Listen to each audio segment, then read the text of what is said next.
Okay, I'm back one last time for Zarna's last video, the heart-to-heart one, and I cannot be happy and grateful enough that this is almost over, so let's have at it.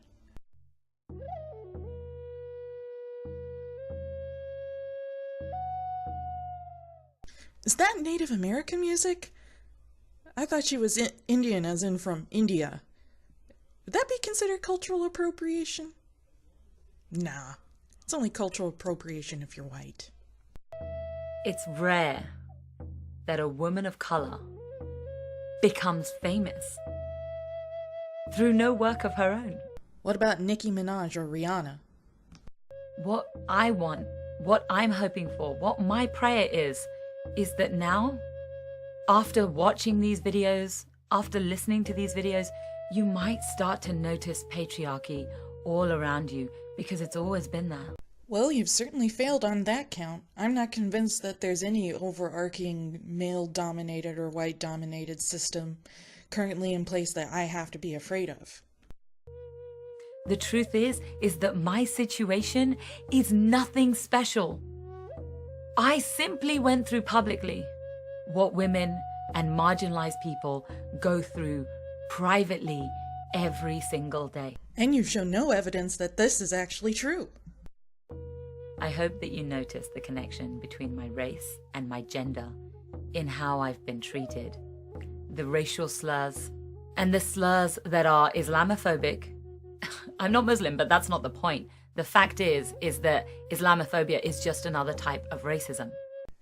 Islam isn't a race, it's religion, and religions are a set of ideas, which by all means should be criticized and picked apart, just like any other set of ideas. As for the slurs and stuff, no, I didn't see any connection between you being a woman and you being Indian. About the closest thing I saw was people making jokes about how they wish they could use that little mark on your forehead to turn you off. At best, those sorts of jokes are mean-spirited, but, you know, if you have a strong enough constitution, they're not going to hurt you. It's the cops who are going after me. It's those in power, those with weapons, those who are patriarchal gangs who want to try to keep those who are marginalized quiet. All of the intimidation tactics, it's all been designed to keep me quiet, but I won't be quiet. You're not marginalized, Zarna. You're just an overly paranoid person who uses her gender and her ethnic background as sort of a victim status. You have weaponized that victim status to call anybody who disagrees with you a racist or part of the patriarchy. Anyone who speaks out, anyone who challenges the patriarchal power structure, anyone who challenges the white supremacist structure is going to be targeted. I'd like to see some evidence that you've actually faced some physical harm from your ordeal, because all I've seen is just run-of-the-mill online harassment, which everyone faces. That the cops took great care to call me a Black Lives Matter organizer. Where? I've looked at several articles and some people call you a community organizer, but I've never seen you being called a Black Lives Matter organizer.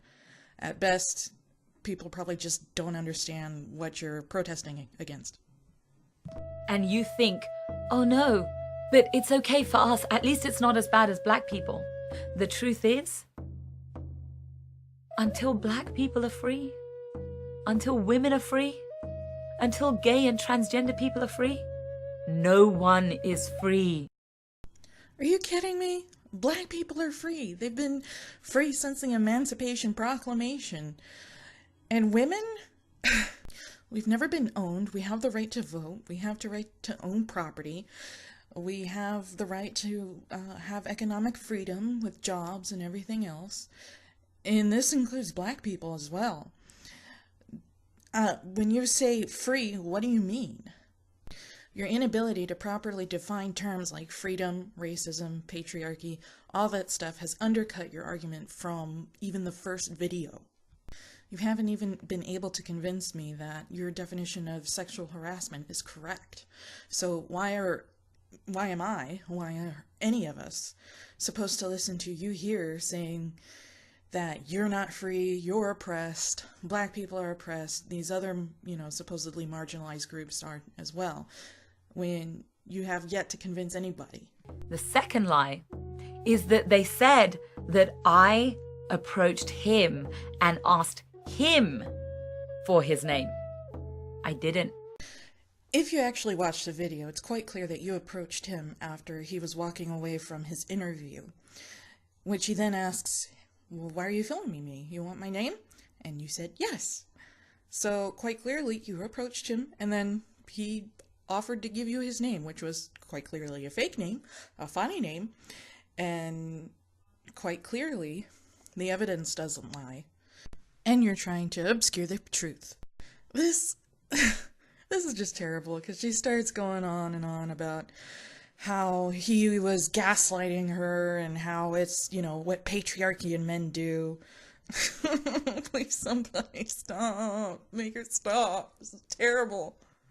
It's all in there in the video. It's very clear. You know why? Because rape culture and sexual harassment is so normal and so accepted that that man who sexually harassed me thought that he could do that. He could do what he did on camera and get away with it. The vast majority of people who actually saw the video, I saw the video, lots of people saw the video, and they didn't see sexual harassment. You know why? We don't see rape culture and everything. We can parse out the intentions of individuals. We give them the benefit of the doubt. And in especially Hugh's case, he wasn't being malicious or spiteful or anything. You're the one who called him a token and put a camera in his face. That's how normal rape culture and sexual harassment is. That's why men think they can get away with anything. Because if they can get away with sexually harassing you on camera, they can get away with raping you in private. Gaslighting and lying and deliberately blaming the victim. Pot, meet kettle. The man who sexually harassed me, Rudy Pantoja, he stalked me afterwards. He stalked me. He found my email. I don't know how he found it, but he found my email. He sent me multiple emails from his email, from his phone, creepy things, pictures, asking me out on dates to lunch and coffee. That's called stalking. Rudy said that he emailed you so that he could ask you out to lunch so he could talk to you and bury the hatchet. I don't think that there's anything wrong with that. If you say he sent you a bunch of emails and creepy messages and creepy photos, why don't you provide screenshots or something of the sort so that we can see it and make our own determinations? And I'm guessing it's because we're not going to see any of the stuff you're claiming because you're a liar. You lied here about what transpired in the original video, so I have plenty of reason to believe that you're lying about what you're talking about now. And the fact that there's anyone out there who could look at that and think, oh, he was reaching out to me. No, that's rape culture. No man has a right to reach out to any woman that he's abused. Because he emailed me? Because he texted me from his phone. I have all of his contact information. I have his email. I have his phone number. I haven't released any of those things. You know why? Because I'm worried about his kids. I'm worried about his family. I don't want them to go through what my friends have gone through, what my community has gone through. Show me the evidence or get the fuck out. I don't want your fucking crocodile tears. Sorry about that. That just pissed me off the most because she doesn't show like any screenshots of the emails or anything or whatever quote unquote harassment that she went through after the video. And when somebody says, oh, poor me, woe is me, and she's like, I'm worried about his family and all this stuff, it just makes me sick to my stomach. Because, you're defaming somebody's character and not providing any evidence to prove your own claim. So it's just defamation without any evidence to back it up. But she makes some more emotional, stupid pleas, talk to your kids about patriarchy, rape culture. And then she brings back the original video where Humongous, makes his appearance. And I've seen this video quite a few times, so I've analyzed that video on my own, and I haven't used any ideological glasses like she wants you to do.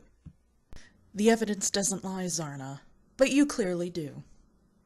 And that's all I really have to say. Thank God, because I couldn't take one more minute of that bullshit. So, I am on to greener and probably just as fucked up pastures. So, I will see you in the next video.